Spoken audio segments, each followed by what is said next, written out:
You're listening to the Waypoint TV Podcast Network, brought to you by Academy Sports and Outdoors. In 1933, Fred Bear created a legacy, pursuing his lifelong passion. Fred's mission was to ensure archery remains accessible to everyone. Here at Bear Archery, we promise to never forget the principles our brands were founded on. From the youngest archer to the oldest, we strive to build bows that give you the best shooting experience. Visit beararchery.com to discover more. ABC Thursdays. Welcome back.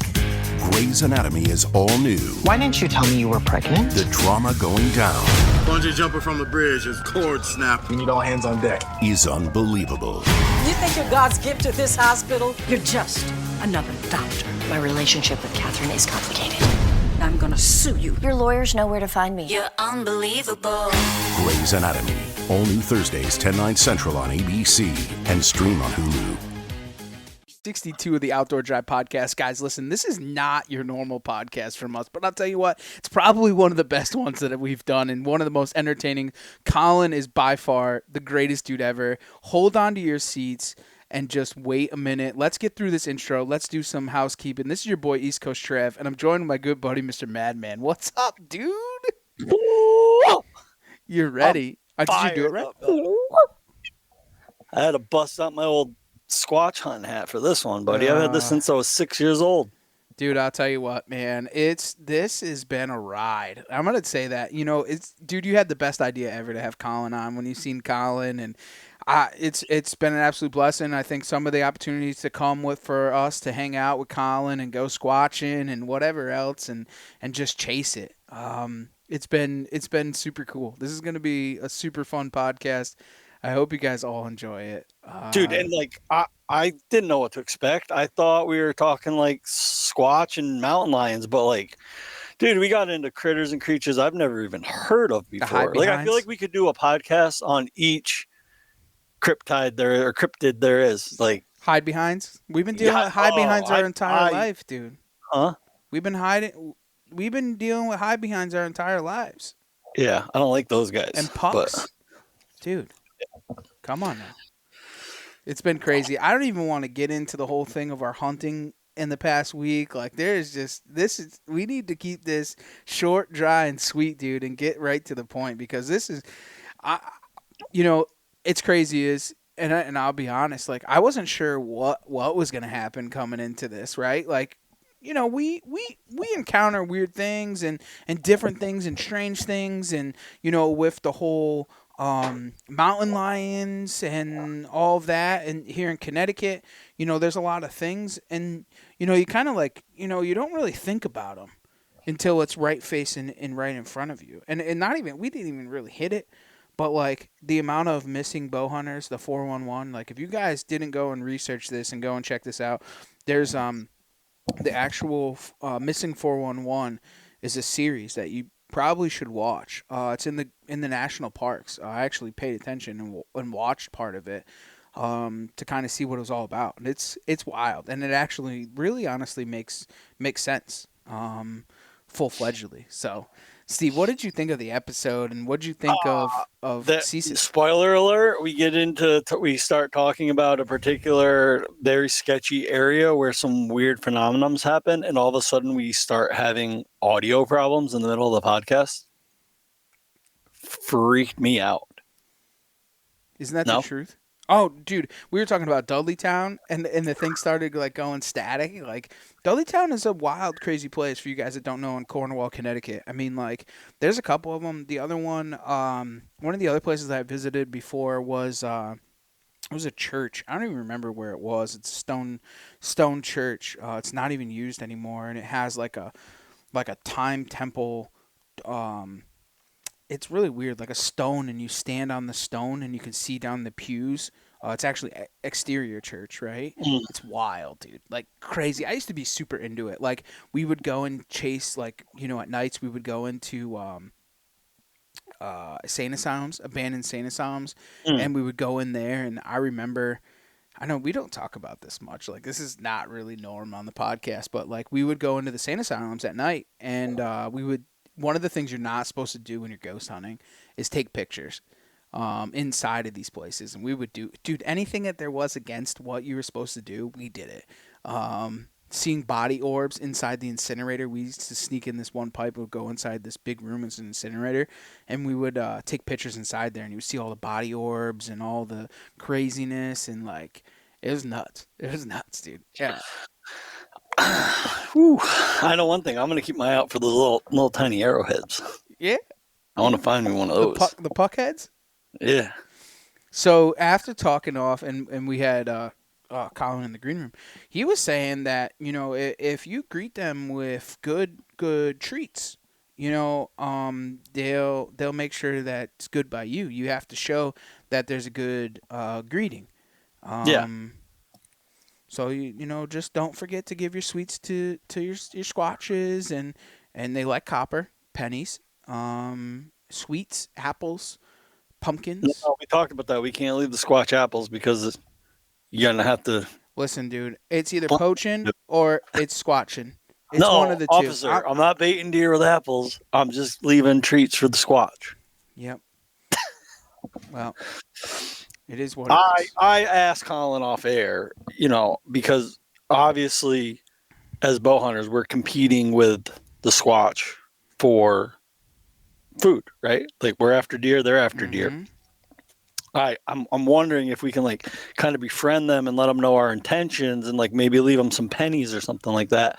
Maybe the squatch will like, you know, good omen. Maybe he'll like, you know, push a big 12-point buck past you and like, you know, help you out as like one of the homies. So I'm going to try it. I'm going to be, you know, in a hot squatch area this weekend and I'm going to try it. I'm going to try to let them know my intention and see if me and old squatch can like double up on a big 12-pointer. I totally agree with you. I'm gonna bring extra apples for my 12-pointer. I mean, for the squatch. So, before we rip it right into it, do you have any killer's corners? Yeah, I do. I got a good one too. Let me pull it up real quick because I always forget something. Oh, what, Cody Troutman with a spike horn in Kansas? Oh, I didn't have Cody on there. Forgot about him. Yeah. Sorry, Cody. Yeah, hell of a deer, Cody. No, first of all, you see the boys from Williams Woods and Water crushing it. Crushing the Moose season open yesterday. Giants. Johnny put a guy on one yesterday. My boy Tyler put one on one yesterday. Brian put one down today. I think they've got one more tag to fill, one more guide. And there's two guys. Actually, one of them's from Connecticut. Is up there on a fall bear hunt this week too. Tim. So trying to put that down too. So it's awesome. Been watching those guys. You see the post from Rob? I think it's Rob Nye. Robbie Nye. You know, I think he's from your area. Yeah, he's a kid I grew up with. He's one of my brother's best friends growing up. That's what I assumed, but I wasn't sure. First deer of the year, third deer ever. I have a feeling there's more to come. Did you meet Robbie? I think you met Robbie at Halls. Was he there one of the nights that you were there? No, maybe not. Not sure. Robbie's super cool. Oh. Yeah. No, awesome. I love that post. That was awesome to see. Put a smile on my face. Jake Crowley, first saddle deer and first self-film deer. Congratulations, buddy. I got a birthday shout out. Steve Heath. I don't know if he listens. I think he listens, but I met Steve at Bear Camp last year. Oh, cool. Yeah. So happy birthday to you. And then, dude, I didn't tell you about this. This is a good story. So this is just show you the power of the podcast and what a great community we have. So I met this kid, probably 5-6 years ago on the golf course. I was caddying for my buddy. He was caddying for his buddy. Started talking about hunting. He's like, listen, I want to get into hunting. I'm going to move to Pennsylvania after college. I'm going to hit you up. So became Facebook friends. Probably 3 years goes by. He reaches out to me. Hey, Steve, you remember me? Of course, man. What's up? So started talking hunting, helped him with e-scouting, whatever. He ended up, he killed his first deer with the bow. He's been on Killer's Corner before. So he reaches out to me a couple nights ago, last night. And he's like, hey, Steve, do you happen to have any connections in Vermont? My girlfriend took a job in Vermont and I'm moving there like right now, like right before deer season. Like, do you know anybody? So I reach out to Eric Nelson. Mm-hmm. I knew what town this kid's moving to. Eric's useless. He's like 3 hours away. So I'm like, whatever, Nelson, you're useless to me. So I reached out to Brad Jarvis, the midget wrestler. And Brad was less than an hour away. So I'm like, cool, explain the whole situation to Brad. Brad's like, yeah, man. So I made the connection between them two. They started chit-chatting. Dude, they're meeting up tomorrow to go scouting and explore some of Brad's moose territories and all that stuff. Oh, that's super cool. That's what it's all about, man. The good community and being able to connect the dots between good people to enjoy the outdoors. I mean, that's really what it is.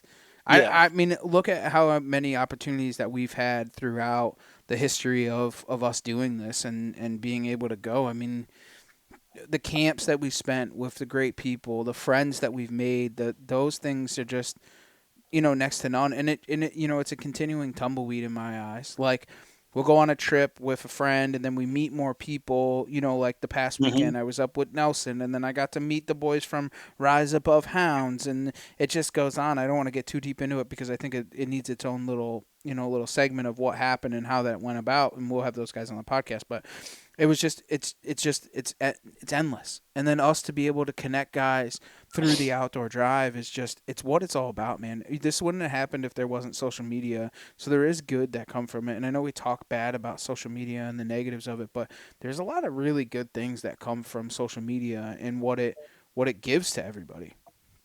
Absolutely. Yeah. So that was my big story from last night. I was all like, I don't know, made me feel good to make that connection and, know those guys are linked up in Vermont now. So I do want to give a huge shout out to Nick Sampson. Nick shot an absolute toad of a moose in northern Maine. Bo, prayers out to Bo. Bo's been in surgery last week. He's doing good. He's out. He's fine. But he's in recovery. And his dad was in town. They were in Boston. And he drew a moose tag. So him and Haley went up north, and he just shot an absolute slammer, like 60-something inches outside spread, like monster. So congratulations to him.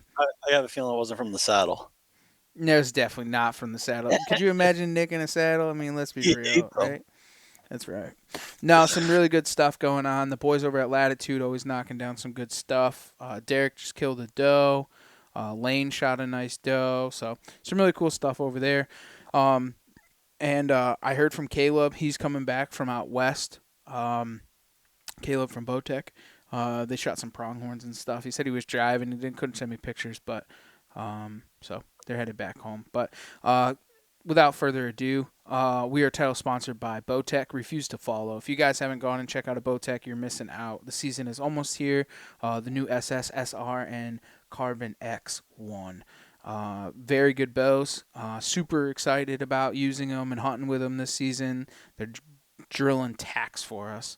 It was nice. I'm glad that we switched and probably to shoot something really good and opened up our eyes. We are also title sponsored by Huntworth. Huntworth, get more for less with Huntworth. The new Verdict is out. If you guys haven't gone and checked that out, probably should. It's a killer camo.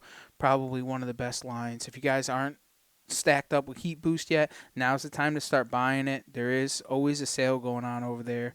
I'm not sure if there's one going right now, but you can always keep up and try and find one. Fourth Arrow camera arms. We use Fourth Arrow in the trees all the time. Film like a professional. latitudeoutdoors.com. If you guys haven't gone over to them and got your Carbon SS sticks, now's the time to get your Carbon SS sticks. The Maverick, the lightest saddle on the market. They also have it in Realtree for you guys that need that camo saddle. So you guys can go and check that out. Make sure you use the promo code Outdoor Drive on that one and save yourself some. You can get a pretty good discount off, to be honest with you. So make sure and check that out. Nor'easter Game Calls. nor'eastergamecalls.com. Guys, we are almost to having the first shipment of mercenary game calls. So they should be on the website soon. They are in production. Patent pending is in motion. So it is now patent. And it's friendly on the pocket. For you guys that don't want you want a custom one, you can always get on over to Nor'easter and look at that. But the rut is right around the corner. We're almost a month away for them bucks to start chasing and going to bleat calls and so on and so forth. So make sure to get on over to nor'eastergamecalls.com. And thanks to all of our sponsors for making it happen for us. Make sure to go down over to YouTube, some hunting videos, some unboxing videos, stuff like that. So make sure to hit the like and subscribe button. And if you're on any iTunes platform, make sure to give us a 5-star review. And always tell a friend about the Outdoor Drive. We'd greatly appreciate it. It helps us and growing the podcast. So thank you guys. And what do you think, dude? Let's go talk about Squatch and pucks and all the great things with Colin. Hidebehinds. The Hidebehinds. Dude, Stevie's not going to be able to sleep at night. He's not going to be able to walk out of the woods because of Hidebehinds. I've been dealing with those little guys my whole life. Absolutely. So let's get Colin on. Thank you. And let's get this show on the road.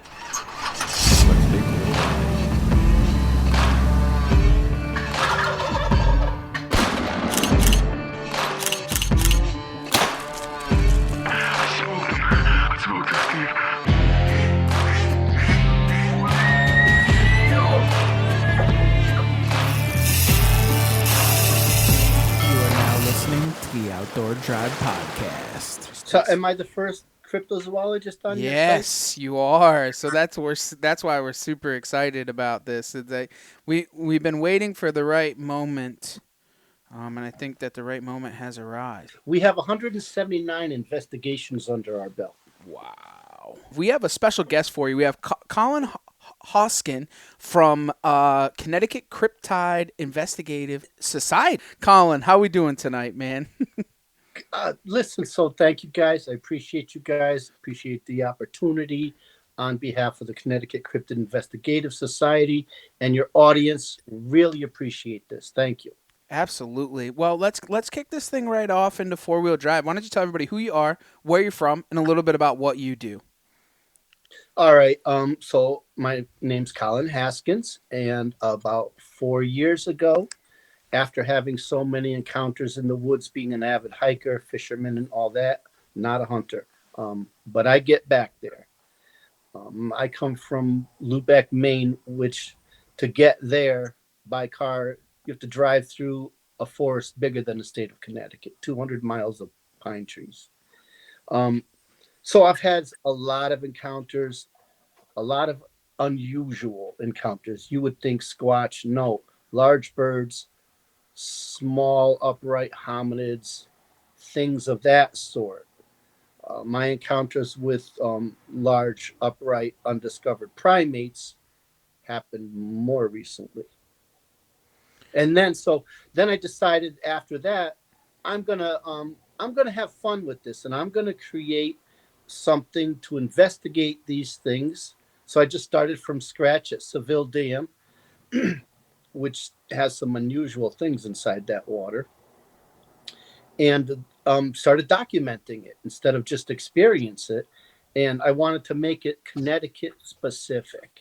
And so that's what we're doing. We're just, as we say, it's about getting out there. Let's start from the beginning. What exactly is a cryptid? Cryptid? Cryptid? Yeah. Cryptid? Cryptid. What exactly is that? So cryptid, like cryptocurrency, right, is unknown. Cryptozoology is classified as a pseudoscience right now. It really should be a proper branch of biology. So we try to bring a lot of biology to it. To answer your question, what is a cryptid? Is an undiscovered, unclassified animal. Let's say the coelacanth, right? That fish that was discovered in Africa. I'm going to guess around the 20s and 30s. Now, I don't have those dates right. That fish disappeared from the fossil record, which the fossil record is a biological record of animals, going back from dinosaurs to current animals. The coelacanth disappeared off the radar for 6 million years. And then some fishermen off the coast of Africa caught one live, doing very well. And we have since now gone down with cameras and documented this. So a coelacanth would have been currently a cryptid because it was undocumented until A specimen was brought into a lab, and you get the idea. So Did that help? No, absolutely. No, and I think the clarification is a good clarification for everybody that kind of might not understand or kind of really know exactly what it is. So it's unknown animal. We treat it, so with CCIS, we're looking for concrete evidence. There's no blurry photos. We believe this is a biological animal, so it's going to exhibit all the traits of deer or something like that. Bears, or more like bears. So it's a predator, apex predator. But we just don't need to. And I'm not. Other cryptozoologists go a little bit further than CCIS. They say there's vortexes and there's an association with aliens and UFOs. I don't need any of that. Okay. To me, to us, the CCIS, this is an animal that has not been documented by empirical science. Right. So it's basically like the mammal version of UFOs and aliens. So not extraterrestrial, but more like living on Earth as an animal. It's an animal held over from the Ice Age. Okay. There are several. We go back. No, we're going to mention this. The fossil record. Let's. As this goes on, I'm going to bring this up. The fossil record is dinosaur tracks, woolly mammoth tusks, evidence of animals. A tooth of a primate called Gigantopithecus discovered in China proves to us that an upright ape hominid walking on 2 feet coexisted with man, as we did with woolly mammoths, the whole Ice Age. The whole Ice Age is crazy. All right, most cryptids are left over from the Ice Age. That tooth, now we know that's empirical science. All right, this thing existed. Then you just have to say, and there's other ones. There's other ones. There's Australopithecus, which would obviously be more Australian oriented, would be their Yahweh. These animals existed. Then they disappeared from the fossil record. And so us cryptozoologists trying to piece this together, saying maybe they're just isolated in places we don't go, potentially intelligent, fully aware of us, and hiding. So is this like Sasquatch is one of these also? Well, yeah, when I say Pithecus, I'm talking about your modern day Sasquatch. Here in Connecticut, our Connecticut specific version of Sasquatch would be the Ganasqua. That's a Mohawk word from the Mohawk tribal nation, First Nations people. And their mythology is that it was called Ganasqua, means stone giant. So they would rub up against pine trees and pitch, clay, and then roll around in small pebbles. I know this sounds crazy, right? What this does is create sort of an armor of stone. This is real interesting, guys. You're going to like this. This was highly effective against anything that the Mohawks could use to sort of protect their kids, whatever, their limited agriculture, their hunting grounds, let's say, okay? And you would take an indigenous bow and arrow and shoot at this thing, this 8-foot thing, right? They're fully aware of it. They have no problem with the existence of this thing at all. We do, not them. Their arrows would shatter because it's stone on stone, right? They're very tall. Let's say I'm gonna be conservative and say upwards of 8 feet. I'm not gonna go into the whole 12-foot thing. I think some of them could be big. As this bow and arrow, this arrowhead made of stone would then hit this stone with stone resins, pine resins, mud, and about 4 or 5 inches of matted, nasty Sasquatch hair. That thing is going to shatter and cause no injuries at all. As we move into colonization from Europeans into the East Coast, that mythology completely disappeared for one simple reason. Bullets were able to penetrate that. So that behavior was no longer necessary, and they evolved away from it. But you get an idea of what kind of squatches we're dealing with in Connecticut, these guys are big. They're not your friendly squatch out there on the West Coast who just wants to be left alone. They're highly, highly territorial. And they're in arranged with limited resources, competing with you guys and bears and stuff. So my question is like, so when you're out there and you're looking for squatches, like what are you looking for as you hike to try and find, like places that they live or stuff like that, or structures that they've made? Well, have you gone to and seen any of our videos? Yes, we have. Yeah. So our last one, right? We were in the White Memorial in Litchfield. Most squat, and there's other cryptids. We're not just going to stick with squatch. Most squatch activity, Ganasqua activity, happens in the Northwest, and I just happen to live up here, so it's perfect for me. That last episode, you saw the teepee structures. Mm-hmm. You potentially heard a howl response. I mean, the place, and then you saw the deer highway. So my friend Buck Fever described it. He goes, "That's a deer highway." He's a logger hunter. He hasn't seen such a thing in 30 years because of the mountain lions that are here now, killing the deer straight up. What it is. Have you had any documented of these mountain lions? Yes. There's a hay farm in Litchfield County. I'm just going to keep it vague, right? I'm going to draw attention to them. They have photographic evidence.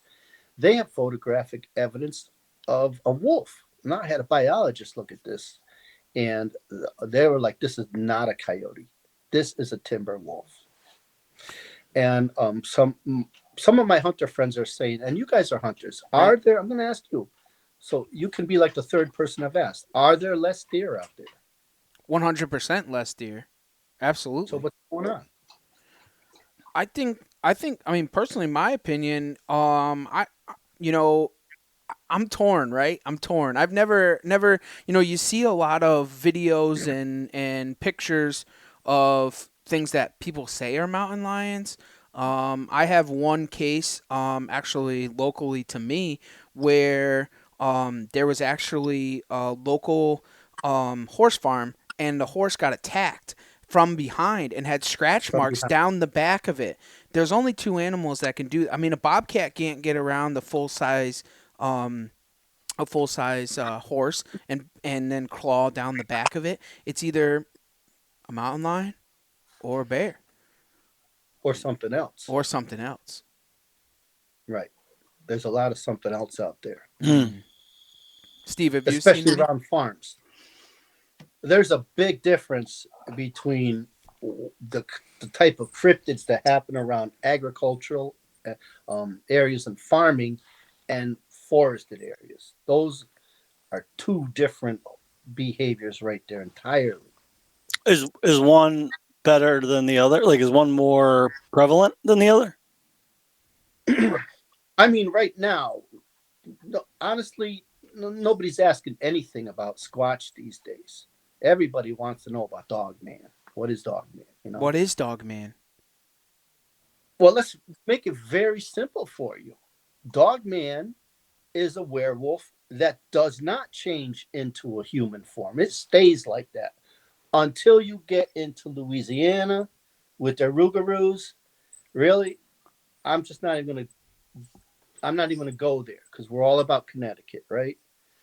DogMan happens from Michigan. The Bray Road is this large werewolf-looking dude that really, really likes to focus around farms, especially cattle farms. Really? There's really not much interest in the hay farm. But we don't have DogMan in Connecticut. One report. One reported DogMan. Pamphlet. One report sent to me from Mr. Haunted. Jimmy, what's up? You guys got to get him on the show. I'll send you a link. Jimmy Pettitino, Mr. Haunted. He's awesome. Up in the quiet corner, there was a DogMan report from Pomfret of an emergency situation. Pomfret's very rural, a lot of farms. The largest cattle farms in Connecticut are there. And it was an accident on a rural road, dirt road. So EMTs were called. It was very late at night. I'm going to make this quick on this one. And a whole bunch of towns were responding because it was pretty bad. Somebody else got there before the people that had the encounter. These two guys are called off. They're on the dirt road and they're driving back. They pull over. They get the, cancel, and they're heading to another thing. And what would be 5 or 6 foot tall dogmen, they get to be very large. The reports are very large, right up there with Scotch. Very large, very aggressive, nasty critters. And a bunch of these in a pack. Canine behavior, right? They're starting to follow these things. These guys are seeing them. Now they can go on all fours, like a dire wolf, held over from the Ice Age again. I really think there's a link between dogman and dire wolf. I love to keep it in biology. It's chasing this ambulance now going. These guys, neither one of them wants to believe what the heck they're seeing in the rearview mirrors. And these ambulances at the time had bars on them on the side. You could hold on. So these things are chasing this ambulance, jumping up on the thing, looking at one of the passenger who's just in complete denial and panicking, looking in. And by the way, they love to do that. They love to scare the crap out of you. We can get on that. And they travel with them for quite a ways with the pack following on both sides, running in front, running behind. I've had coyotes chase me in the woods, and they do that. They run in front of you, and they run behind you. You guys had that? Yeah, they circle around you. Right? Yeah, absolutely. Carrying fish out of the woods, right? And then they stop, and they just let the guys go. And so that's the one report of dogmen that we have in Connecticut. That mythology stretches, like the Pukwudgies, from New England, from Long Island Sound up into Maine, and then into the Great Lakes. A lot of that stuff parallels that. So, the whole Iroquois tribes to our Mohawks and Mohegans and Pequots and those tribes would have had, it's interesting though, they would have had different mythologies, the same description, but their relationship to these cryptids was different. On our coast, it wasn't so good. Up towards the Great Lake, it was more of a friendship. So let's get back to Connecticut real quick. What cryptid do you think is most common in Connecticut? Hunting boots are a critical component of any successful hunt. Whether walking a short distance to your blind or trudging miles through rugged terrain, your feet are carrying the load. Without the right boots, you could give up early and lose out on that trophy just over the ridge. At Midway USA, we make selecting boots for your next hunt easier. With just a few clicks of a mouse, you can decide on what's important, like waterproofing, insulation, size, width, and savings. For just about everything for shooting, hunting, and the outdoors, check out MidwayUSA.com.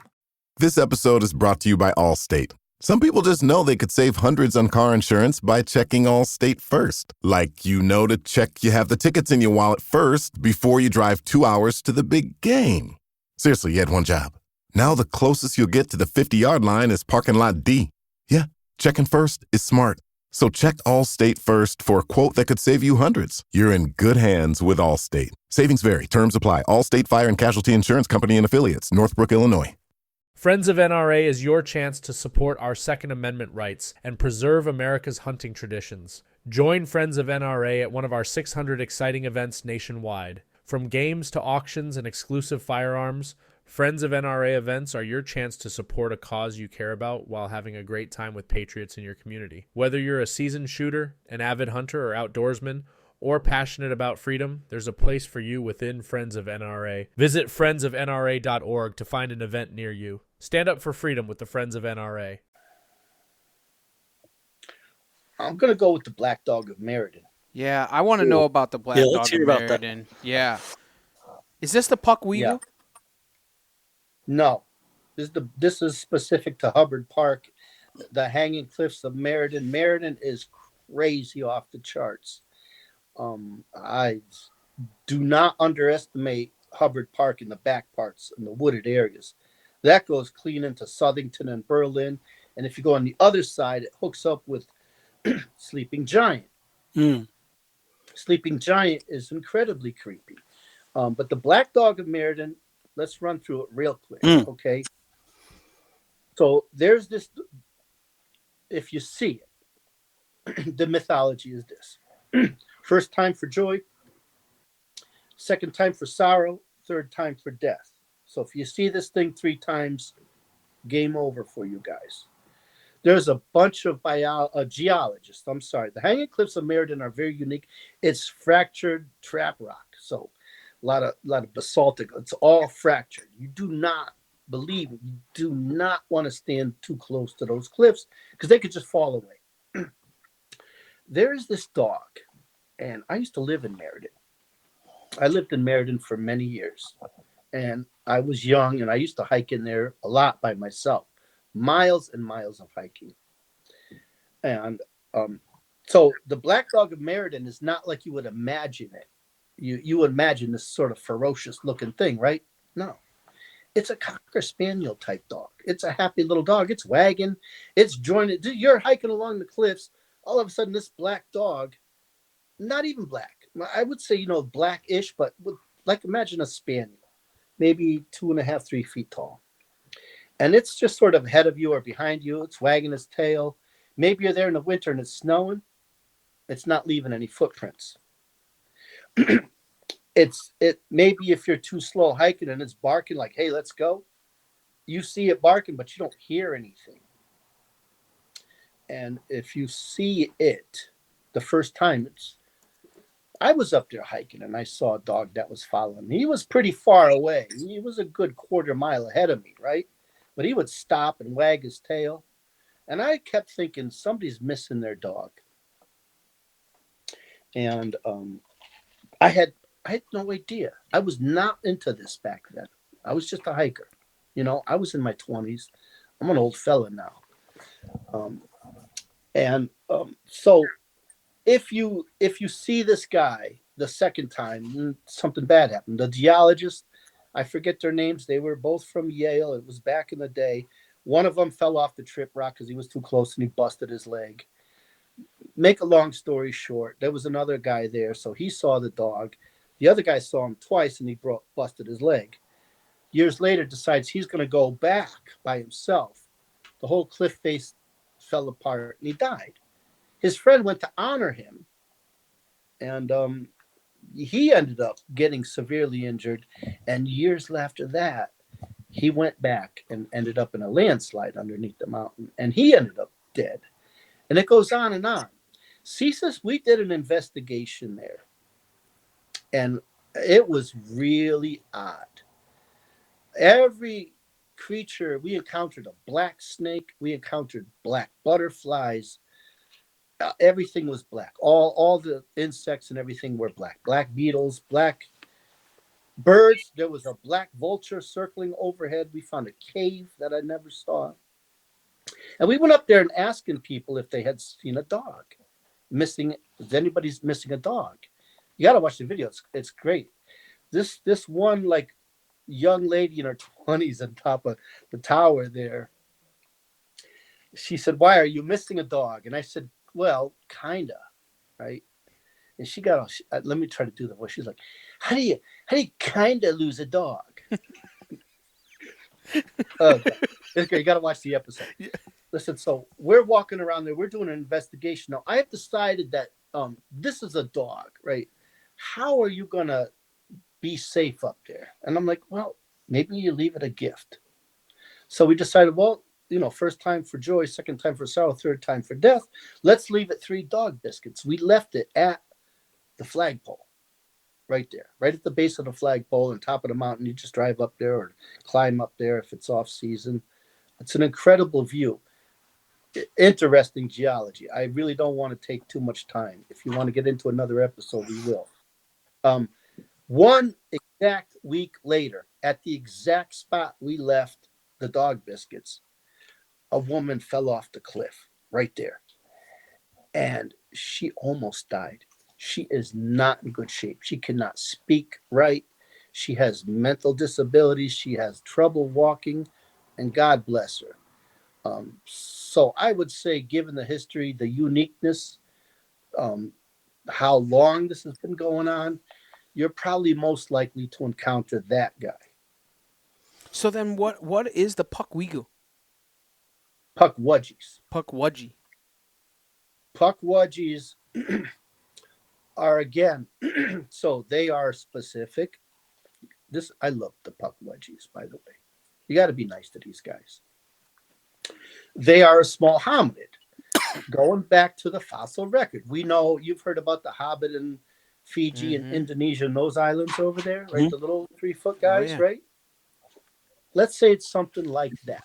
It's a hominid.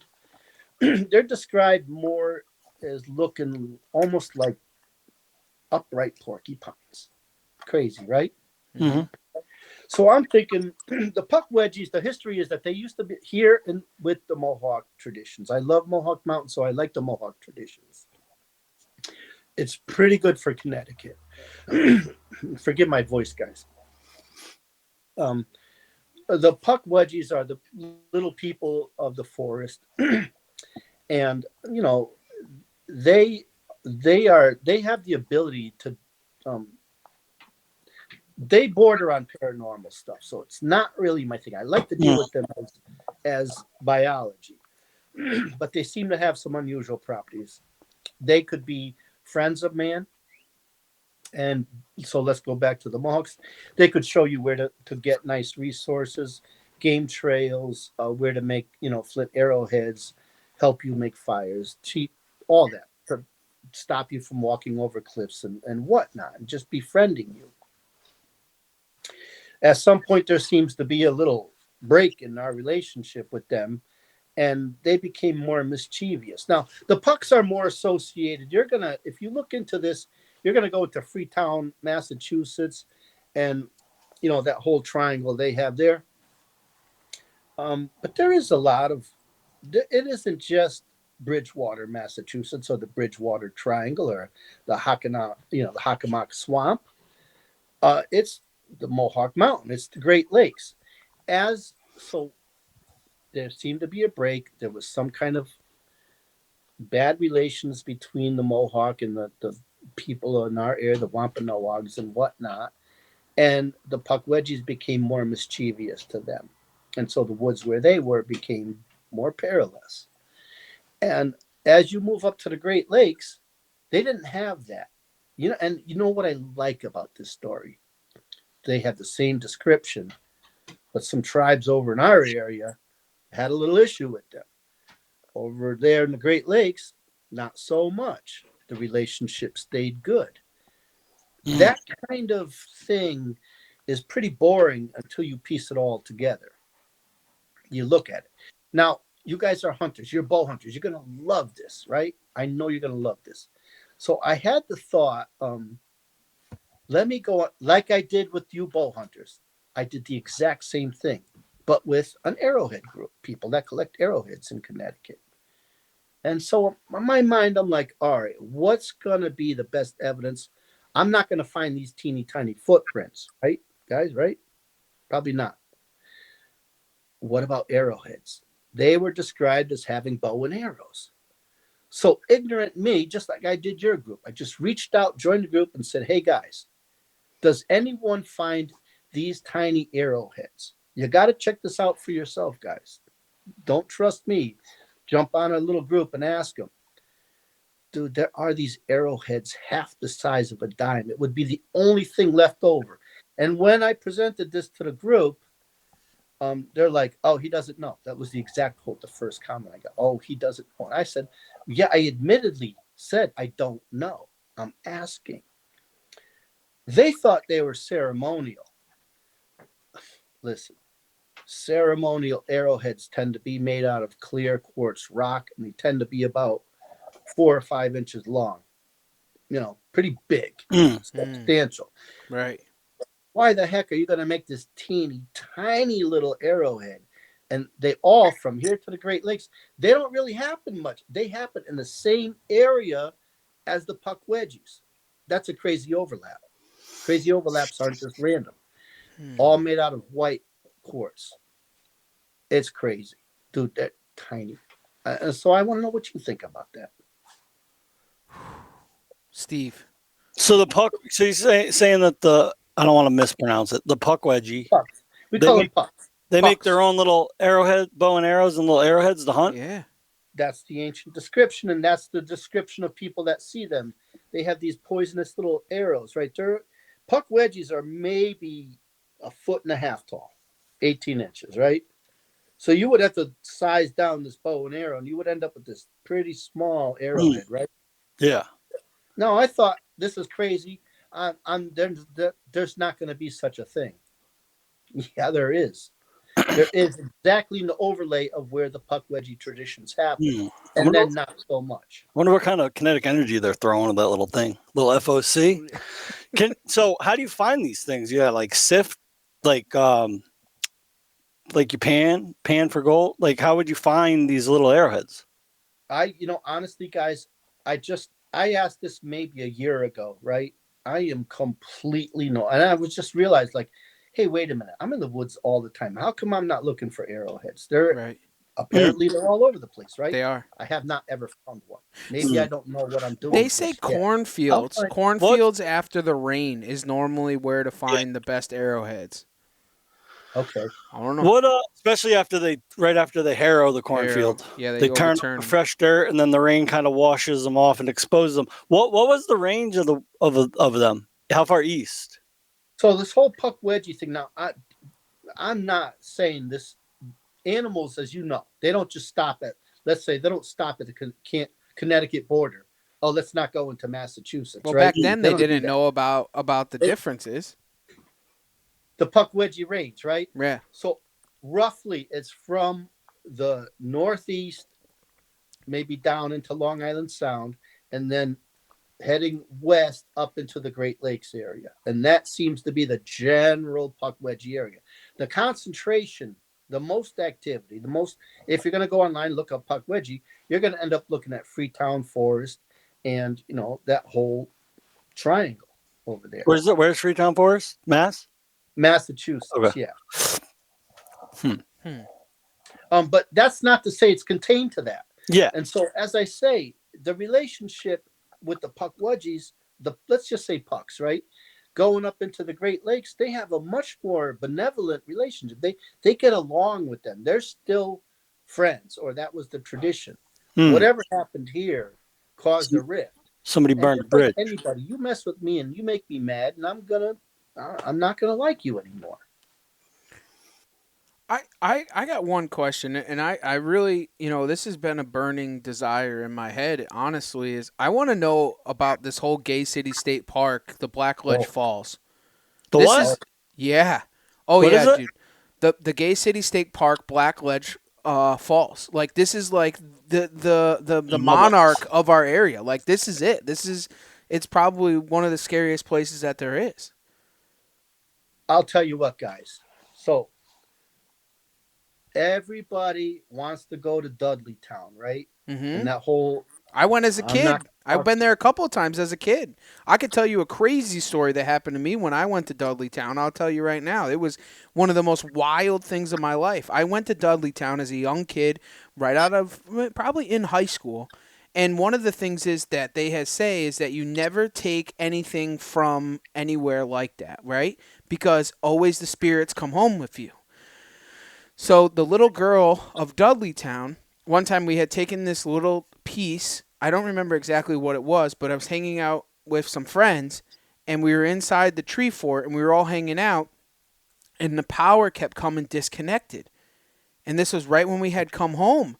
And we look out, and nothing was there. And then nothing was there. And we're like, what in the world is going on? Until we got rid of that small piece that we had taken from Dudleytown, we had just the craziest things happen to us ever. Like that, and I'll never go back there ever again. Dudleytown is the scariest place. Can't go back there. Mass? No, this is in Cornwall, Connecticut. Okay, I'm not familiar. Listen, we're not going to say. I do not want to say too much about them. They're owned by the Dark Forest Entry Association, and they had a trail, the Mohawk Trail, which is Mohawk Mountain. This is right behind Mohawk Mountain. Okay, you get lost in the upper end of Mohawk Mountain, you end up in Dudleytown. Mm-hmm. The trail, the Mohawk Trail, which is a public trail, used to go right through the heart of Dudleytown. So you were allowed to stay on the trail.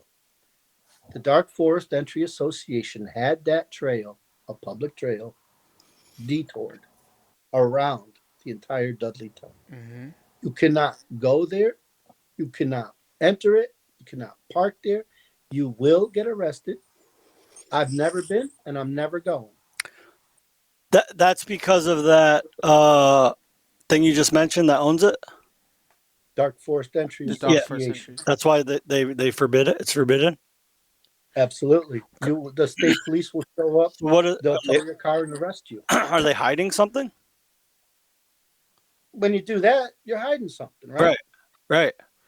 But let's move on. Okay. So don't go there. Wait, hold on. Let's go back to the Black Falls thing. What was that? Yeah. All right. Blackledge Falls and Gay City State Park. Yes. Blackledge Falls and Gay City State Park in Hebron and Glastonbury are the creepiest forests in Connecticut. Way creepier than Dudleytown. Way creepier. The only difference, guys, is that you can go there. Right. You take a place like Dudleytown and you say, all of a sudden, private association buys it. We're going to plant 2,000 trees. No one does that. Come on. I guess they do. You don't want to mess with these guys. So once you do that, you put it off. It's Area 51 of New England. You can't go there. Or is it just me? Everybody wants to go there, except me. Because you can go to Blackledge Falls and Gay City, it doesn't have the same sort of air of mystery. Have you still got that rock from Dudley Woods? Oh my gosh. Yeah, you throw that thing. Colin, can you hear that feedback? I can hear you. Yeah, what's up? I'm just getting feedback. Hold on. Are you getting feedback? Yeah. Bad? It's weird. Oh, we're talking about Dudleytown. That's what happened. We started talking about Dudleytown. Oh my gosh. Let's change the subject to Blackledge Falls and Glastonbury. Do you hear the feedback now? Yeah. That's weird. Yeah, hold on a second. Hold on. Hold on. There it goes. Yeah, because I had kicked them out. There you go. There we go. Oh, that's messed up, dudes. Dude, that was fun. That was freaky. That was messed up.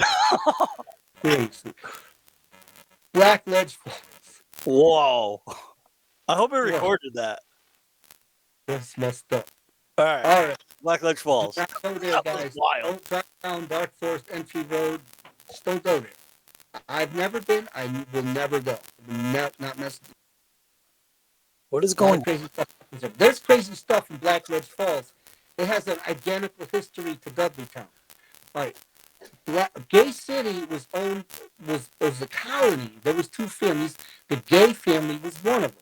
I forget the other name. There's a documentary on YouTube. Oh, man. 3-hour crazy documentary. The same stuff happened. It was a collapse of the colony. It was a religious colony. They made buttons and mills and did all the stuff with wood and lit timber. But as things, electrified, we went to fossil fuels, and there was no need for these mills. This small colony collapsed. Well, it was owned by two families. And the Gay family ultimately became named after them. They didn't end up really liking each other. There was some deaths. There's a lot of ghost activity there. If you walk around the ruins over there, it's creepy. I was there. I lived in Glastonbury.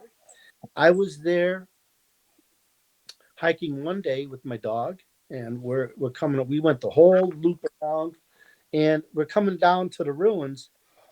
And it was really foggy that day. My dog was acting crazy. He was a pretty big dog.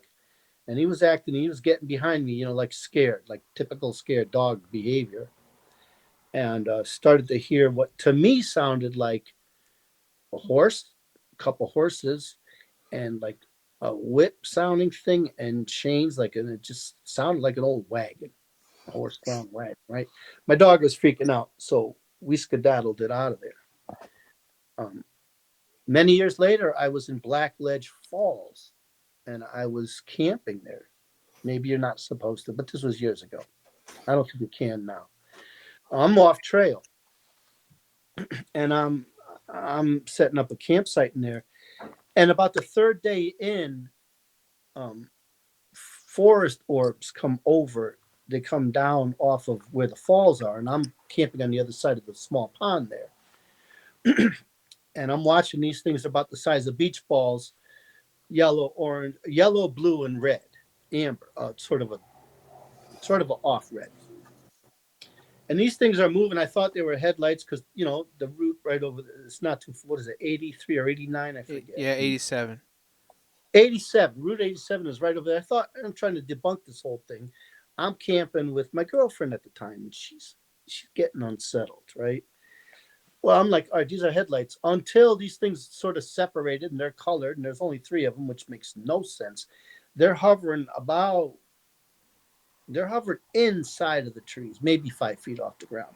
Do different colors mean different things, though, in orbs? What's that? In orbs, do different colors mean different things? It's the only time I ever encountered them, and I've been trying to get some information on them. This happened maybe 10 or 15 years ago, right? The CCIS didn't exist at the time. Wow. I have been trying to find out. There's not a ton of information out there. My theory is that they're kind of like, you know, you have glow. It's bioluminescence of some type. Yeah. And the forest creates it. I that's all I can say. These things came over the pond, and that's when I realized that these things are unusual. And my girlfriend was so scared. It's got to be 2 a.m. here, right? She made us leave. Really? Mm-hmm. It was that bad? Oh, yeah, it was creepy. Now, there's another thing about that place. I found an anatomical dummy. I know exactly where this thing is. And it's from Yukon, an aerial survey. When I saw it, I was looking at the falls. And that's all I'm going to say. I could easily find it today. What is the anatomical dummy? Like a mannequin wearing a jumpsuit, bright orange jumpsuit. Full size. Yeah. Face, everything. Fake. Almost like hair, like mine, but plastic, you know, fake. Yeah. Yeah. It was fingers, eyes, crazy, right? And this is in Blackledge. I'm at the falls, and for some reason I'm looking at this peak, and it's just the peak just sticking out. So I'm like, I'm gonna go see what's over there. I go over there and I find this. First of all, I thought it was a living person, because why would it be so accurate, right? Not living. I thought this is a dead person. Then I thought it was an escaped prisoner because of the orange jumpsuit, right? What else would you think? Yeah. So I'm like touching it, and it had like this panel in its chest, right? So I opened up the panel, and it's got chestnuts in there and stuff. It had been there a long time. And it says property of Yukon aerial survey study, and it gave me contact information. I'm like, oh, no. I'm keeping this back. It's still there. I mean, I'm not keeping it, taking it home.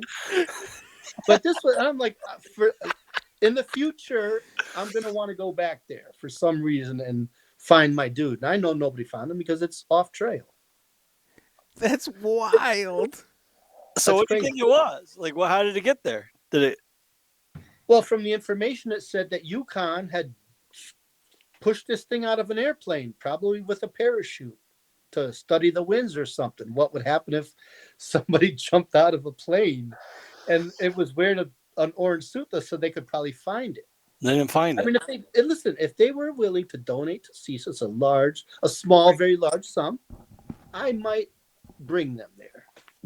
There you go. You can hold the little ransom. I got your dummy. I got ransom. You want your dummy back? I got your prisoner. You want him back? Contact CCIS. That's right. CCIS. They'll bring it back. All right, listen, the main thing we got to talk about here, we need to talk about the missing bow hunters, and we need to talk about the missing 411. Like this, that needs to be talked about before we end this podcast. That is the most important thing here. All right, so let me ask you guys. I prepared you for this, and I want to hear from both of you. I don't care who answers first, you decide. But what have you seen out in the woods when you're there that you can't explain? Go ahead, Steve. I'll be honest. I wouldn't say anything too crazy, but it's very common. And I hope other people can relate to this. I'll be walking out after dark, coming out deep, and I swear to God, I can hear people, like someone's following me. I can hear someone behind me. And I try not to use a lot of light, especially going in the morning, but coming out, and I'm like, there's definitely footprints. Someone's following me. And you'll turn around with the light and nothing's there. And you're like, you're an idiot. There's nothing out here, right? And you start walking again and you hear it again. Same thing. And so you look again and you're like, all right, I'm not looking again. Like whatever it is can just follow me because I'm not going to keep turning around and looking around. But it happens all the time. And I tried to tell myself it's my own footprint echoing, or, like it's my Colin footprint. says no. But I'm telling you, man. And where are you hunting? What forest do you hunt? Well, let's just say Patchogue, because that's pretty big. Dude, on trail 2? I don't know what trail it. I mean, I can look. I don't. Why? Wait, tell me about Trail 2 on Patchogue. That's where in eastern Connecticut, Trail 2 is where the most Bigfoot sightings happen. Jesus Christ. Oh yeah, one of our investigators is all about Trail 2.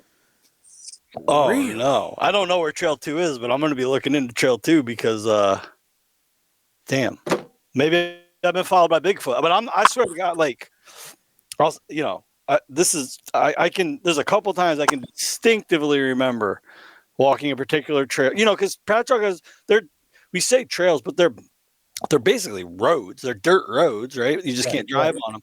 And man, I am far from the trail. I mean, I have a long walk out in the dark, and potentially there is something behind me. And as soon as I stop, it stops. Hit it with the flashlight. Nothing there. There's nothing there. Start walking again. I hear that thing again. Hit it with the flashlight. Don't look again. Just camera. Just I'm getting back to the truck and hope this flashlight don't die. I'd have to go. Phenomenon called Hidebehinds. A lot of people think they're Bigfoots, but loggers deep in, they swear that they'll see things. They pivot right, and they're checking. They're going from side to side, and they hide behind and they watch you. I don't know what the Hidebehinds are. I don't necessarily think they're Squatches. And camera person was hiking and had something follow them. Our camera person remains anonymous. But, Les Stroud hinted on this. You guys know Les Stroud, the Survivor man, right? Yeah.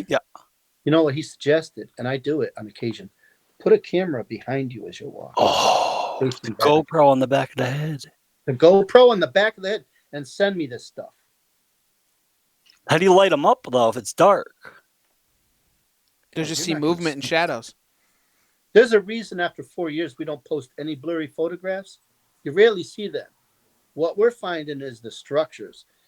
Connecticut is crazy with structures and footprints.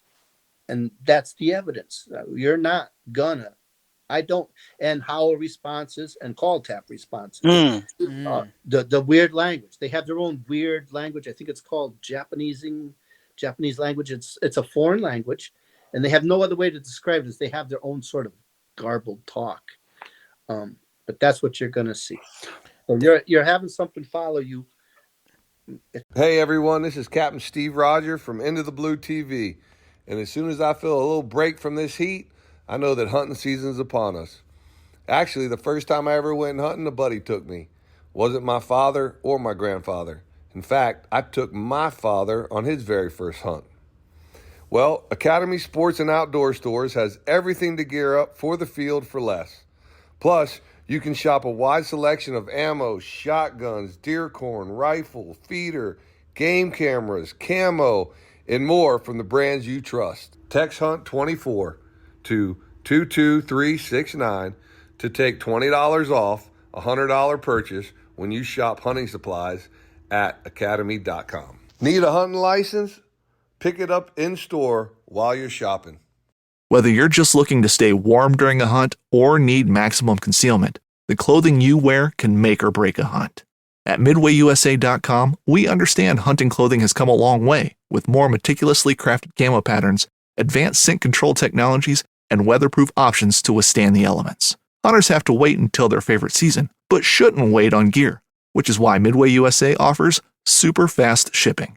When you're ready for your next system, log on to MidwayUSA.com. Friends of NRA is your chance to support our Second Amendment rights and preserve America's hunting traditions. Join Friends of NRA at one of our 600 exciting events nationwide. From games to auctions and exclusive firearms, Friends of NRA events are your chance to support a cause you care about while having a great time with patriots in your community. Whether you're a seasoned shooter, an avid hunter or outdoorsman, or passionate about freedom, there's a place for you within Friends of NRA. Visit friendsofnra.org to find an event near you. Stand up for freedom with the Friends of NRA. It's a hide behind.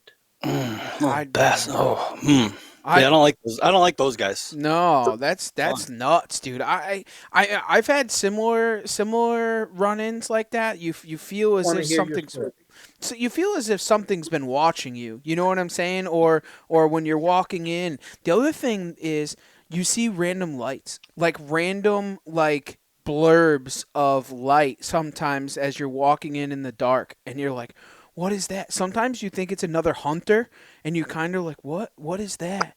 And then it just kind of fades away, and then you never see it again. Like it's, I don't know. It's. I got a question that goes with the, what do you call them? Hideaways? Hide behind. Hide behind. So hide behind trees. I was just talking about this with a friend the other day, and it sounds complete opposite of what you would think. For some reason, I notice it almost only in the evening, coming out in the dark.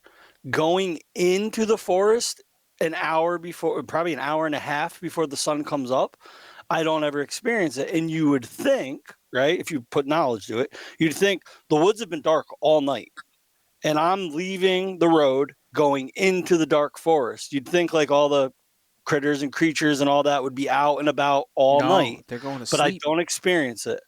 But as soon as the sun goes down, very early in the evening, coming out, that's almost the only time I ever experience it. And like I said, you would think, if you had to guess, it would be the opposite, but it's only in the evening. Any That's thoughts? when you have to stop hunting, isn't it? What's that? Isn't that when you legally have to stop hunting? Yes. Oh. But I can't legally hunt my way in the morning either, though, because I'm walking in the dark. You're entering, right? You're not there potentially. You could potentially be depleting their resource. And if deer are scarcer, I would say you're going to have more activity as time goes on. Right. You needed the resource. Right. So this is why we go to a lot of no hunting areas. You guys wouldn't go there. You have no reason to go there. Not at all interesting to you. You guys got to be careful out there. You asked about the 411 thing. Listen.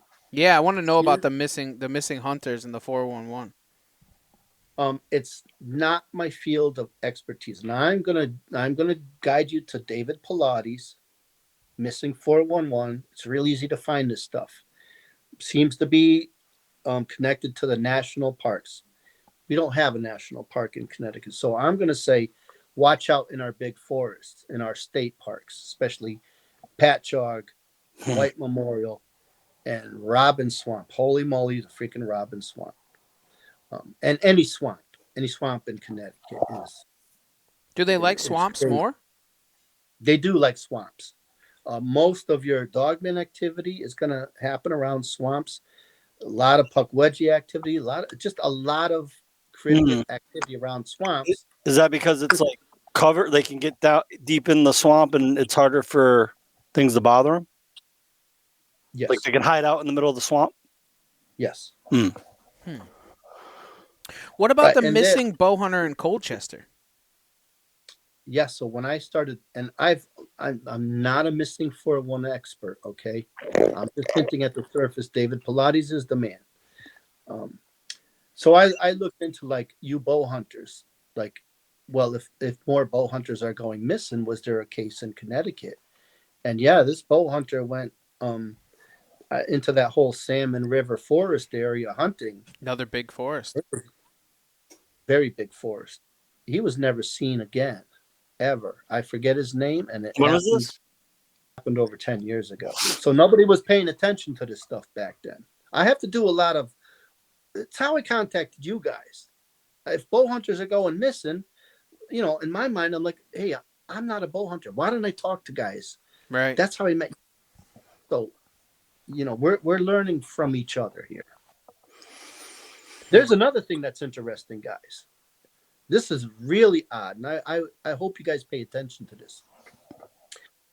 It's a phenomenon called, it has two names, shimmer or glimmer people. And if you've seen that movie Predator, right, where this guy's up in the trees jumping around with some kind of light bending camouflage that you just makes it invisible. We have this technology now. Okay, this is not some crazy thing. You've seen the fabric that makes you invisible. Up in the trees, it's fairly common. If you pay attention, you start looking up there, guys. You probably don't do that a whole lot. You're looking from your deer stand down, right? Mm-hmm. Pay attention. You start to see heat waves up in the trees. Not good things follow these things around. People do go missing. You could be with, all right, you guys could be hunting together, let's say, and one of them said, I got to go take a leak, right? So you're walking on a trail. Let's say you're walking in, right? Your friend here Trevor takes the turn, Steve, and goes to leak, take his, business in the woods, and he's gone. Just like that. You figure, all right, well, dude, it's been 2 minutes. Nobody takes a leak that long. You start calling from whatever.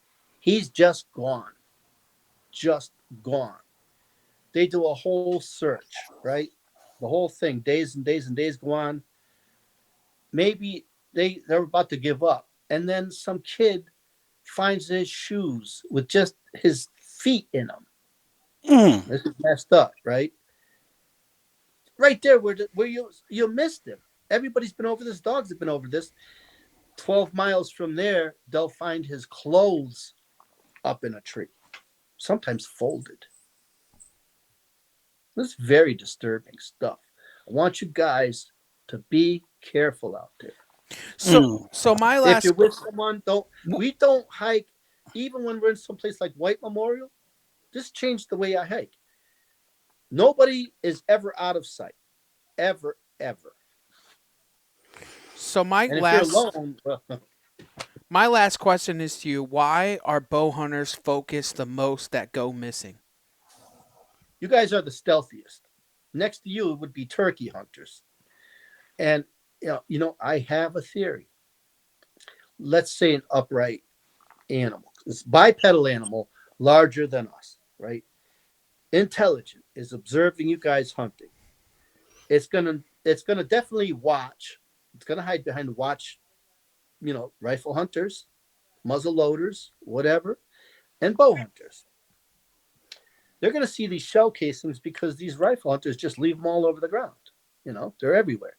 Pick it up and smell it. You're going to become very familiar with this smell. You guys don't leave that. You have no sort of... Your arrows would just disappear like any other arrow in the woods. Very limited scent on it.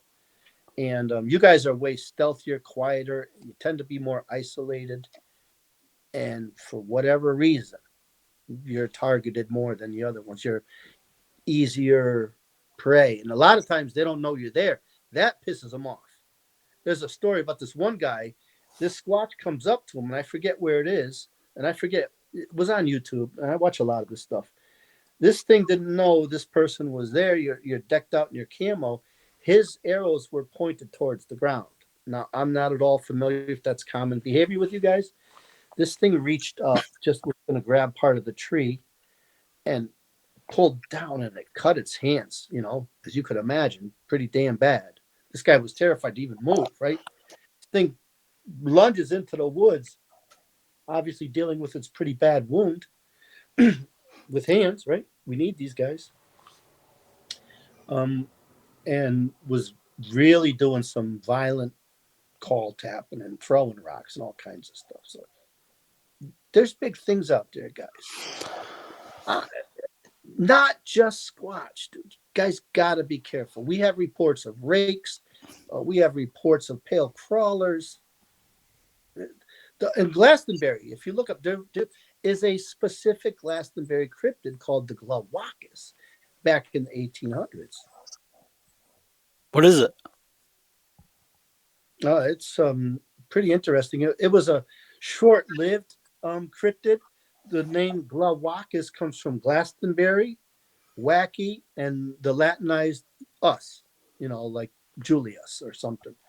So Glowacus, now I might have my dates wrong. I don't have any of this stuff written down, and there's a lot to cover. But the Glowacus happened in Glastonbury back in the early days. It was very large. I would liken it to a wolverine, maybe bigger. Might have even been a melanized cougar, right? A very large thing, was attacking livestock. People were seeing it, caused a big stir in your town. And, the newspapers were all over it. It ran for a while. It was very famous. And then the whole phenomenon just sort of fizzled out. And that would be really classic endangered species behavior. I'm here for a little while. And I don't have any mates or anything. Maybe I've used up my resources. I'm being hunted.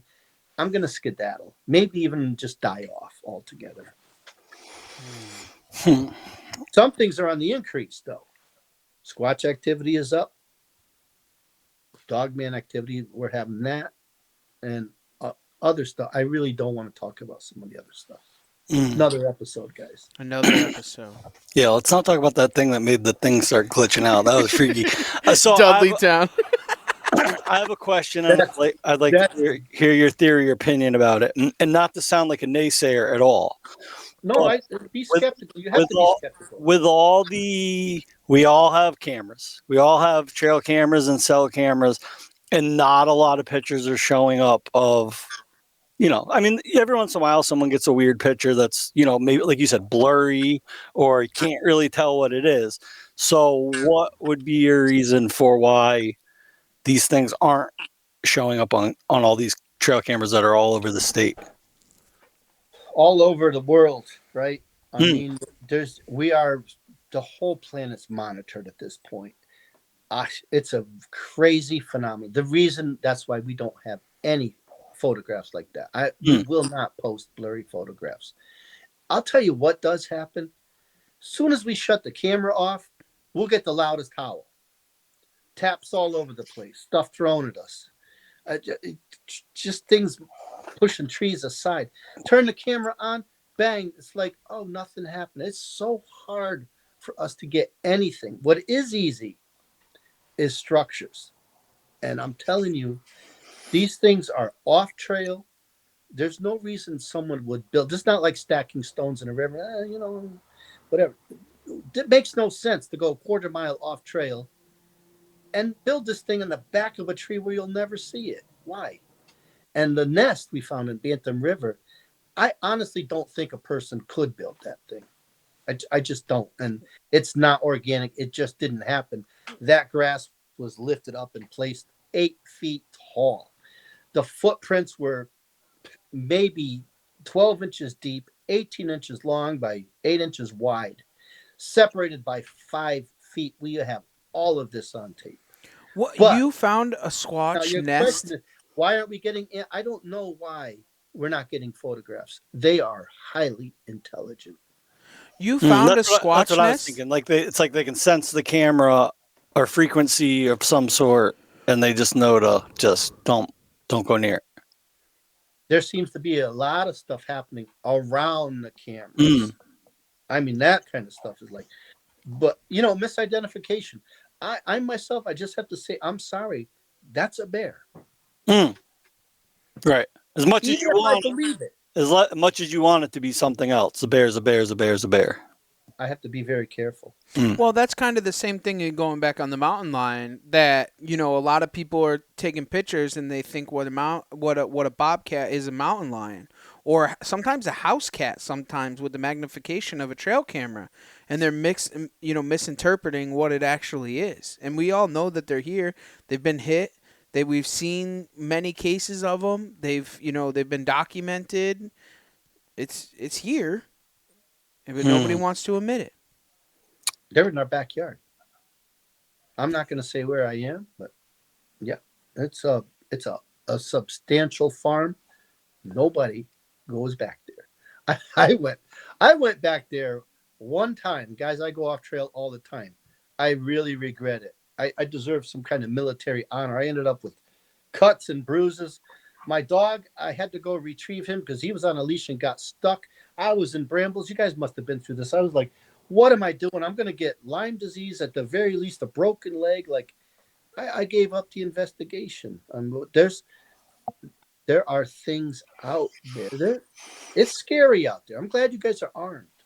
Yeah. I'm glad they don't like video cameras because I carry a video camera everywhere. So now I know if some stuff gets a little sketchy, I'm just going to turn that thing on and maybe they'll leave me alone. Have you guys ever tried call tapping and howling? Just to see what happens? No, but I will now. Before it's like that you're talking like tree knocking where you hit the tree with the stick. Can you give us some like just so that we know what a howl sounds like? Oh, you want me to do a howl? Yeah. Can you do one? I'll do one.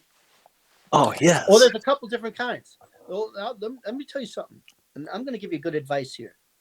Do not whistle at night or when it's getting dark. Do not whistle. Don't do it. Look it up online. Bad. I was just whistling to Seth the other night to let him know I'm over here. No, that's not good. Let's look it up online. Steve almost got himself killed by Squatch. A good thing I wasn't on trail 2. I've been I'm going out with you. Are you guys going to go squatching with us? You let us know when we're there. Hell yeah. Can we video? There's a couple different types of howls. There seems to be, you're going to love this. There seems to be a female and a male howl and a sort of a high pitch hello kind of I'm your friend, and then this like low tone. We're getting down to the brown notes here. We're getting to like subwoofer stuff, right? A common communication howl in the right situation on top of a mountain or something, that thing is going to echo for miles. There's really, without some kind of technology out there in the woods, there's nothing better. The two things are taps and howls. Give me 1 second, guys. Ask me a question while I get ready for the howl. When's the best time to go squatching? Is there a good time of the year? They're not vegetarians. They're going to follow the deer. And I'm learning from you guys. I think deer move into the pines in the winter, right? Yeah. Cedars. It's fair to say, yeah. They're up in the high grounds in the summer because you're a hairy beast, right? So I'm going to go up to the elevation to stay cool. In winter, I'm going to come down and look for some kind of warmth. I'm going to follow the game. These big apex predators that don't hibernate, they ain't eating wild carrots. Right. And all the ags on the bottom, and they're in the ag and the deer in the ag in the summertime. That's where they're going to be. Yeah. So you want to, I would learn from you guys better than you from me where to go. What I do like to do is target. Right now, I'm onto these no hunting areas, and this is where we seem to be finding a lot of juvenile activity. So a howl, right? You've seen this, right? But you want this thing to echo. So I'm going to do just one. Like, oh, sharp. Short and sharp. High and then, ooh. Yeah. We got camera persons over here gave me a sign is that did you watch the latest episode? We truly believe we got a howl response, and that's White Memorial, Mohawk Mountain. We got a lot of activity up there. And this thing must have been miles in the woods. And we were making all kinds of stuff in this investigation. I'm tapping and howling all over the place. And we're just walking as we're about just before I found the structures. Bang. Deep in. That is measured in miles, that thing. And and we got that on tape. So there are some things you can get on tape. That's the second time we got howls in that area on tape, and structures up to Ying. I mean, why would there be these things like that? So one of the questions I got for you, like, are they pack animals like like the DogMan, or do they like to be alone? They're primates. Primate behavior is to keep your family close, is to protect your children. Especially as you get up there with more evolved primates. You spider monkeys, they all from the spider monkeys on up to the silverback gorillas, they all exhibit family behavior. Squatches are going to do the same thing. Absolutely. Dogman, the same behavior. That's canine behavior. You know what I love about Dogman? The reports of them chasing cars. Isn't that great? Because that's what dogs do. And they seem to love to scare kids. They're tall, right? They'll look into the second story window, 2, 3 at night, tap on the window, right, of these like 8-year-old kids. And the kid looks in and like, yeah, he's going to like give him a growl with no intention to kill him or hurt him, just to scare him for whatever reason. And poor kid runs him out. I mean, there's a werewolf in my window. You know, just like, shut up, go back to bed. And then go out the next morning. You know, there's your classic 11-inch canine upright footprints. Listen, you guys must have found these footprints. You must have, because I find them. They're separated by 5 feet, bipedal. Tell me you haven't found them. Dog print? Any print. They could be perfectly round. Animal prints that are separated, unless it's just me finding them. Camera person seems to think I tuned into them, but we're finding footprints all over the place, separated by 5-foot gate. A quadruped, they're going to step on their own footprints. They're so close together, bears and whatnot, right, guys? Yeah, their What the back heck steps is on with the that? front. Yeah. I'm asking you. Huh. But any I've animal that can I've do never found them. I guess I got to pay more attention. I find them all the time. I've only found one print, and I have a picture of it too on my phone somewhere. But it was only one oblong, like a long human footprint. But it was on a creek bed, so it was only one print in the mud, in the mud. And then the next one would have been on the other side of the creek bed, which was like the high side. So it was like leaves. So there wouldn't have been any other footprints but that one step. But it was very common.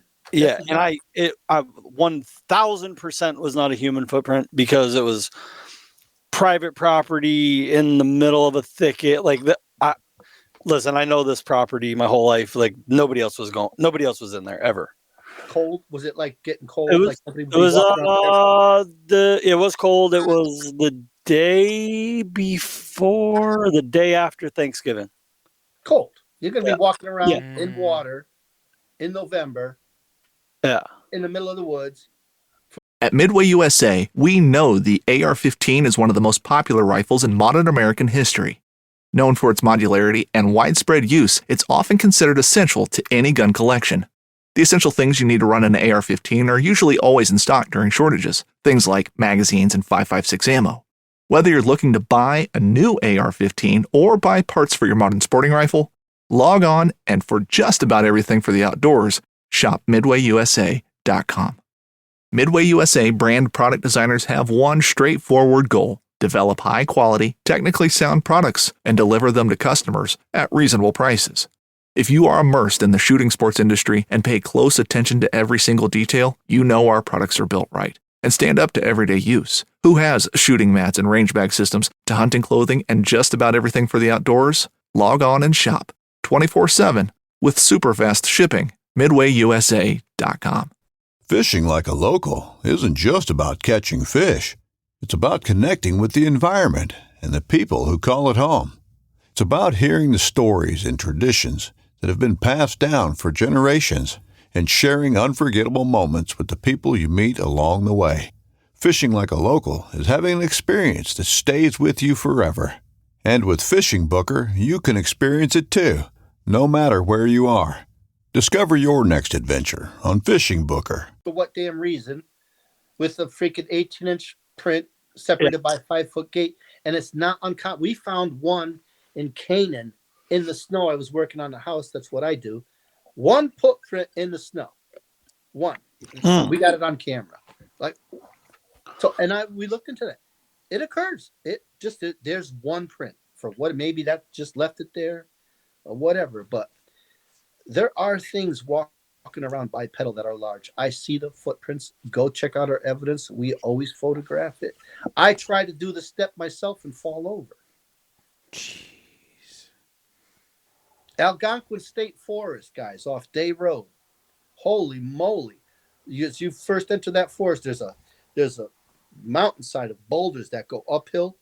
Something was running uphill in boulders, in snow, leaving 5 foot. We measured, I keep a measuring tape with me, 5 foot separation. And there's all these deer beds there. Something was chasing deer.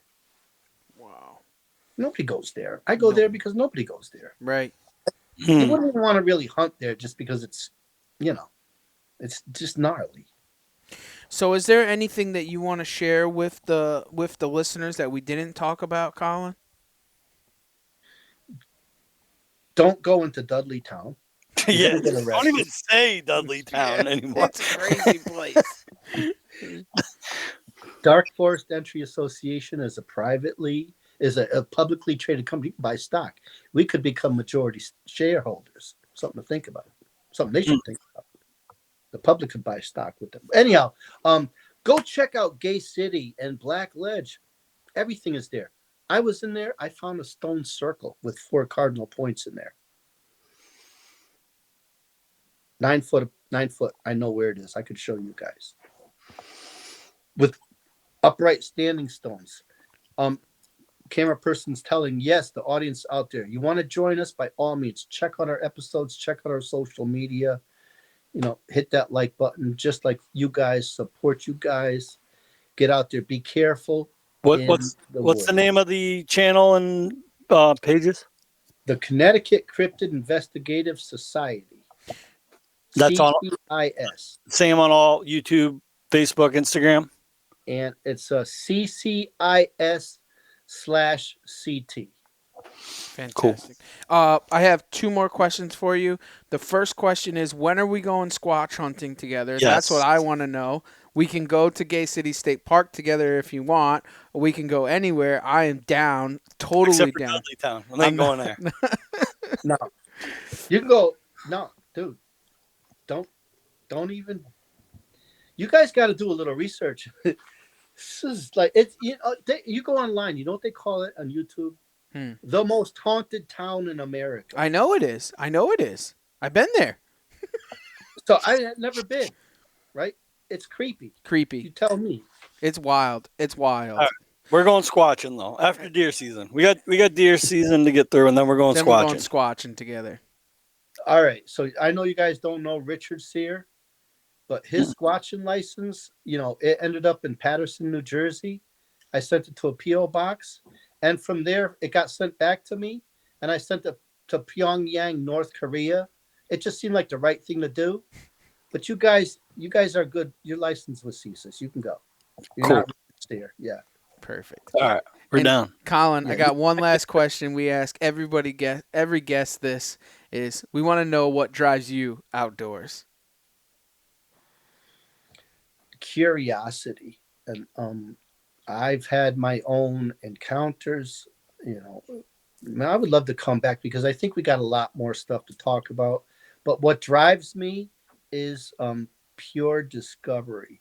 I want to add amateur research. I really think cryptozoology deserves to be a mainstream branch of science. More archaeological discoveries have been made by amateur researchers than any scientist all day long. And I think we could do the same thing. We are out there to sort of take away some of the mystery, bring this into the realm of biology. I'm not saying there isn't unusual stuff with the cryptids. I just don't need it. They're leaving footprints. They're leaving structures. They're making sounds. They're following people. They're just real. They're physical. And what drives me is to have Connecticut be part of the story. West Virginia, all these places, Louisiana, they got all this stuff. Hey, we have just as much creepy activity as anyone else. And with that whole, Cornwall business, maybe more than anyone else. And we certainly have a lot of cryptid activity here. Colin, it's been an absolute pleasure. I cannot wait to do round 2 with you and go out. I think we should do it. You know what? We'll do it live while squatch hunting. I think that would be the fun thing. We'll sit down at a picnic table. Then we record after. And then we do a podcast together, sit at a picnic table, and just chat it up. Colin, it's been an absolute blast. We can't thank you enough for taking the time and joining us. And I hope our guests love it. Go out and go see who CCIS is and enjoy the ride right here on the Outdoor Drive. And as we say, gentlemen, it's about getting out there. I want to thank you. You guys have been total gentlemen. I appreciate the time and your audience. Thank you so much.